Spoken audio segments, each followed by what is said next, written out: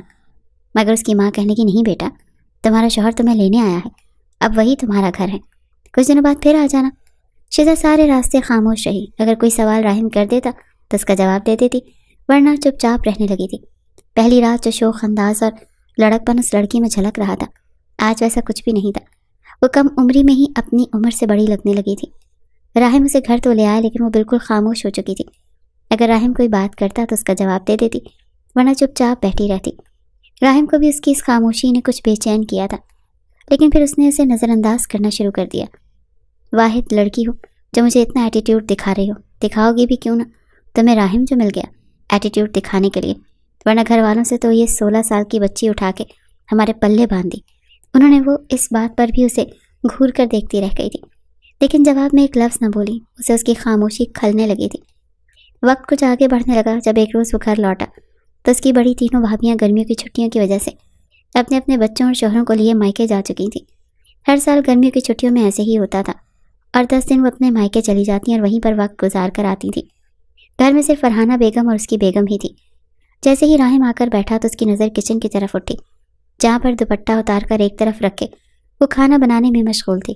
ایک نظر بھر کر اس نے اپنی بیوی کو سر سے لے کر پاؤں تک دیکھا، اور پھر نہ جانے کیوں اسے دیکھ کر اس کے اندر ایک بار پھر جذبات سر اٹھانے لگے۔ وہ سمجھ نہیں پا رہا تھا کہ پہلی نظر میں اس لڑکی کو دیکھنے کے بعد اسے آنکھ نہیں بھائی تھی، مگر دھیرے دھیرے جب محبت اس کے دل میں بھی گھر کرنے لگی، وہ اس کا احساس کرنے لگا تھا۔ اس کے لیے جب بھی آتا تو کچھ نہ کچھ لے کر آتا۔ اب اسے دو ٹوک بات کرتے ہوئے اسے اپنے رشتے کو ایک محبت بھری شکل دینا چاہتا تھا، اور اب مزید اس سے یوں کٹ کر دور دور نہیں رہ سکتا تھا۔ مل کر کھانا کھانے کے بعد جیسے ہی وہ کمرے میں آئی تو اسے کمرے میں آتا دیکھ کر اس نے شیزا کا ہاتھ پکڑ لیا۔ 2 ہفتوں بعد اسے یوں اپنا ہاتھ پکڑتے دیکھ کر اس نے اپنا ہاتھ چھڑوایا اور کہنے لگی، مجھے چھونے کا کوئی حق نہیں رکھتے آپ، دور رہیں مجھ سے۔ وہ اسے فوراً اپنے سینے سے لگا چکا تھا۔ زبردستی اس کے گرد بازو حائل کر کے کہنے لگا، ارے کیوں چھوڑوں تمہیں؟ تم میری نازک سی پیاری سی بیوی ہو، اب معاف بھی کر دو نا۔ دیکھو میں نے تم سے معافی مانگی ہے نا، تم تو جانتی ہو راہم اتنی آسانی سے کسی کے آگے نہیں جھکتا، لیکن ہاں مجھے احساس ہے کہ میں نے غلط کیا تمہارے ساتھ۔ اس کے منہ سے یہ سن کر وہ جھٹکے سے اس سے جدا ہوئی اور کہنے لگی، یہ غلط تھا، آپ نے میرا ریپ کیا ہے، جانتے ہیں آپ نے مجھے تشدد کا نشانہ بنایا ہے، جیسے کوئی راہ چلتا بھیڑیا اپنی ہوس مٹانے کے لیے کسی معصوم لڑکی کو اذیتیں دیتا ہے۔ میرے لیے آپ کو معاف کرنا بالکل بھی آسان نہیں، سمجھے آپ؟ اور دوبارہ میرے قریب مت آئیے گا، مجھے آپ جیسے درندے سے خوف آتا ہے۔ وہ جو زندگی میں پہلی بار کسی سے معافی مانگ رہا تھا، آگے سے ریئیکشن سن کر آگ بگولا ہو گیا۔ ایک بار پھر انا آڑے آنے لگی، کہنے لگا تم ایسے نہیں مانو گی، اس بار دیکھو میں تمہارا حشر کیا کرتا ہوں۔ بتاتی پھرنا پھر سب کو کہ شوہر نے کچھ ایسا کیا ہے کہ میں اب اپنی کمر بھی سیدھی نہیں کر سکتی۔ اس سے پہلے کہ وہ اس کے قریب آتا وہ چیخنے چلانے لگی، رونے لگی۔ فرحانہ بیگم بھی اٹھ کر آ چکی تھی، وہ ان کے پیچھے چھپ کے رونے لگی، کہنے لگی مجھے بچائیں درندے سے۔ فرحانہ بیگم کہنے لگی، ارے بیٹا یہ کیسی باتیں کر رہی ہو، شوہر ہے تمہارا، درندہ تھوڑی ہے۔ وہ کہنے لگی نہیں، یہ شوہر نہیں ہے، جانتی ہیں اس نے میرے ساتھ کیا کیا ہے؟ وہ روتے ہوئے پہلی رات ہونے والے تمام تر لمحات کے بارے میں فرحانہ بیگم کو بتا رہی تھی، اور وہ یوں تھا جیسے کاٹو تو خون نہ نکلے، یہی چاہ رہا تھا کہ ابھی زمین پھٹے اور وہ اس میں دھنس جائے۔ ایک زوردار تھپڑ فرحانہ بیگم نے اپنے بیٹے کے منہ پر مارا تھا، اور اس کے بعد 3-4 تھپڑ اس کے منہ پر مارے تھے۔ جس طرح اس کے ہونٹوں سے خون نکلا تھا، ٹھیک ویسے اپنی ماں کی انگوٹھی لگنے کی وجہ سے اس کا ہونٹ بھی پھٹ چکا تھا۔ خون کی ایک پھوار اس کے ہونٹ سے نکلی تھی، یقیناً کل صبح تک چہرے پر نیل بھی پڑنے والے تھے۔ وہ اپنے بیٹے کا منہ نوچ کر کہہ رہی تھی کہ لعنت ہے تجھ پر، ارے بے شمار لعنت تجھ پر، تجھ جیسی اولاد پر۔ اگر مجھے پتا ہوتا کہ تو ایسی ہی حرکت اپنی بیوی کے ساتھ کرے گا تو میں ساری زندگی تیرے قریب کسی عورت کو پھٹکنے نہ دیتی۔ شرم نہیں آئی تجھے یہ سوچ کر میں نے تیرے حوالے سے معصوم گلی کی تھی؟ تو شرم کرے گا، شرم کا مقام ہے، بے حس بے حیا انسان۔ وہ چپ چاپ نظریں جھکائے اپنی ماں کے سامنے کھڑا تھا، اور فرحانہ بیگم کے منہ میں جو آ رہا تھا وہ اسے بولتی جا رہی تھی۔ کہنے لگی دوبارہ اگر تو نے اس لڑکی کو ہاتھ بھی لگایا تو دیکھ لے، تمہیں آئندہ کے بعد یہ میرے کمرے میں رہے گی، بس فیصلہ ہو گیا۔ وہیں فرحانہ بیگم اسے اپنے کمرے میں لے جا کر اپنے سینے سے لگا کر کہنے لگی، تو نے مجھے پہلے کیوں نہیں بتایا؟ اس نے تیرے ساتھ ایسا سلوک کیا، میں اسے پہلے ہی سبق سکھا دیتی۔ فرحانہ بیگم اپنے بیٹے کی حرکت کی وجہ سے کافی غصے میں تھی، وہیں اپنی تینوں بیٹوں کی اولادوں کو جوان ہوتا دیکھ کر یہ فیصلہ کر چکی تھی جیسے ہی تینوں بیٹے اپنے اپنے سسرال سے واپس آئیں گے تو انہیں الگ کر دیں گی۔ گاؤں میں ان کی بہت سی زمینیں تھیں اور گزشتہ 1 سال سے تینوں بھائیوں کے الگ الگ گھروں کی تعمیر شروع ہو چکی تھی۔ جیسے ہی تینوں بچے واپس آئے تو فرحانہ بیگم نے اپنی تینوں بہوؤں اور بیٹوں کو نئے گھروں میں شفٹ کروا دیا تھا اور خود یہی فیصلہ کیا تھا کہ وہ اسی گھر میں رہیں گی جہاں پر ان کی ڈولی آئی تھی۔ راحم، شیزا اور فرحانہ بیگم اس گھر میں رہ چکے تھے۔ اب وقت کے ساتھ ساتھ راحم کو اپنی غلطی کا احساس ہو چکا تھا۔ جیسے جیسے وقت گزر رہا تھا، شیزا کا اس نے مزید نکھار سامنے آ رہا تھا۔ وہ پہلے کی طرح دبلی پتلی نہیں رہی تھی، بلکہ اس کی نسوانی حسن میں پہلے سے کہیں زیادہ اب بہتری آ چکی تھی۔ اسے دیکھ کر راحم سے اب بھی برداشت نہیں ہوتا تھا، لیکن اس نے خود پر اپنی تسکین کو حاوی نہیں ہونے دیا تھا، بلکہ وہ شیزا کا دل جیتنا چاہتا تھا۔ سب سے پہلے تو اس نے اپنی ماں کو منایا تھا۔ جب بھی گھر آتا ان کے لیے کوئی نہ کوئی تحفہ لے کر آتا، کبھی چوڑیاں، کبھی آئس کریم، کبھی اس کے فیوریٹ نوڈلز۔ دھیرے دھیرے اس کا رویہ کافی بہتر ہونے لگا، لیکن ابھی بھی وہ اس کے کمرے میں آ کر نہیں سوتی تھی۔ ایک روز جب فرحانہ بیگم نے دیکھا تو شیزا کو بھی سمجھایا کہ بیٹا، وہ بچپن تھا، نادانی تھی، میری بھی غلطی تھی کہ میں نے تم جیسی کم عمر لڑکی کو 27 سالہ بیٹے سے بیاہ دیا۔ اگر میرا بیٹا تمہاری عمر کا ہی ہوتا تو شاید یہ سب کچھ نہ ہوتا۔ بہرحال جو ہونا تھا ہو گیا، لیکن اب تمہیں اور میرے بیٹے کو اس رشتے کو آگے بڑھانا ہوگا۔ مجھے امید ہے کہ وہ دوبارہ تمہارے ساتھ ایسا رویہ نہیں رکھے گا۔ اب تو تم بھی سمجھدار ہو چکی ہو۔ شیزا نے اپنی ساس کی بات پر حامی تو بھر لی تھی۔ دھیرے دھیرے اس کے دل میں موجود خوف بھی کم ہونے لگا۔ اس شام بھی جب راحم اس سے بارش میں بھیگتا ہوا دیکھا تو اسے آ کر باہوں میں بھر لیا تھا۔ اس زور زبردستی میں اس کے کپڑے بھی پھٹ چکے تھے، وہ رونے لگی تھی، لیکن راحم اسے باہوں میں بھر کر کمرے میں لے آیا۔ اپنے ہاتھوں سے اس کے لیے دوسرا سوٹ نکالا اور تولیے میں اسے لپیٹ کر اس کے ماتھے پر اپنے لب رکھ دیے۔ کہنے لگا، پلیز شیزا، بند کر دو، شوہر ہوں تمہارا، کیوں مجھ سے مزید شرمندہ کرنا چاہتی ہو؟ مجھے اپنی غلطی کا احساس ہے، میں نے جو کیا، تم بھی مجھے اذیتوں کا شکار کر لو، لیکن اب مجھے خود سے مزید دور مت رکھو۔ میں تمہیں پہلے جیسی ہنستی، مسکراتی، بچکانہ حرکتیں کرنے والی شیزا کے روپ میں دیکھنا چاہتا ہوں۔ شیزا پہلے تو بے رخی دکھاتی رہی، کہنے لگی، مجھے آپ کے ساتھ کوئی رشتہ نہیں رکھنا۔ اگر اتنا ہی شوق ہے نا یہ سب کچھ کرنے کا تو جائیں دوسری شادی کر لیں۔ راحم یہ سن کر حیران ہوا تھا، اس کی آنکھیں تو کھلی کی کھلی رہ گئی تھیں۔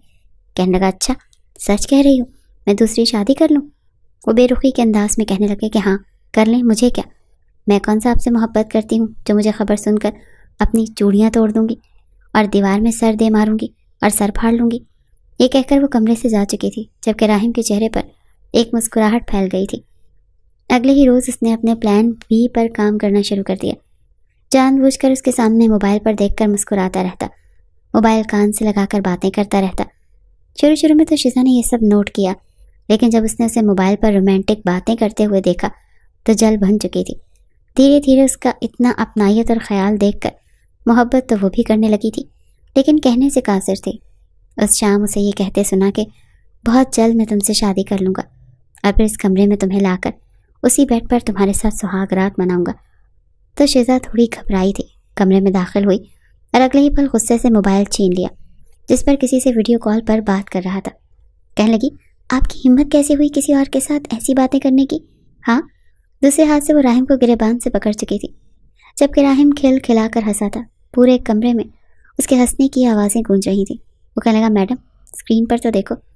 جیسے ہی اس نے اسکرین پر دیکھا تو اس کے چہرے پر شرمندگی آئی تھی، کیونکہ وہاں پر تو اسی کی تصویر تھی، وہ دلہن بنی بیٹھی تھی۔ اگلے ہی پل راحم اسے خود پر گرا چکا تھا، بازوں میں مضبوطی سے بھر کر اس کے لبوں کو اپنے لبوں کے قریب کر گیا اور پھر مسکرا کر کہنے لگا، بس اتنی ہی برداشت تھی تم میں؟ وہ کہنے لگی، چھوڑے مجھے، آپ یہ حق نہیں رکھتے میرے ساتھ ایسا مذاق کرنے کا، اور نہ ہی مجھے چھونے کا، اور نہ ہی آپ کو مجھ سے کوئی محبت ہے۔ اس کی آنکھوں میں پھر سے آنسو آنے لگے، لیکن راحم نے اس بار اس کے آنسوؤں کو اپنے لبوں سے چن لیا۔ کہنے لگا، معاف کر دو نا، میں وعدہ کرتا ہوں اگر اگلی بار میں نے تمہارے ساتھ کسی بھی طرح کی سختی برتی تو جو سزا چاہے دے لینا۔ شیزا نے اس کی بات سنی تو کہنے لگی، پکا دوبارہ میرے ساتھ کریں گے جو بچوں کی طرح منہ بنا کر کہہ رہی تھی؟ راحم کہنے لگا، چاہو تو آزما لو۔ اگلے پل وہ شرماتے ہوئے کہنے لگی، اچھا دروازہ تو بند کر دو، اس کی کیا ضرورت ہے؟ اس نے اپنا چہرہ راحم کے سینے میں چھپا لیا تھا۔ اس کی پسند دیکھ کر راحم تو جیسے خود کو الگ دنیا میں ہی محسوس کرنے لگا۔ باہر بادل برس رہے تھے، بارش ہو رہی تھی، اور وہ اسے اپنی باہوں میں بھر کر اپنی شدتیں، پیار اور محبت سے اس پر لٹا رہا تھا۔ شیزا مسکرا کر اپنا آپ اسے سونپ گئی تھی۔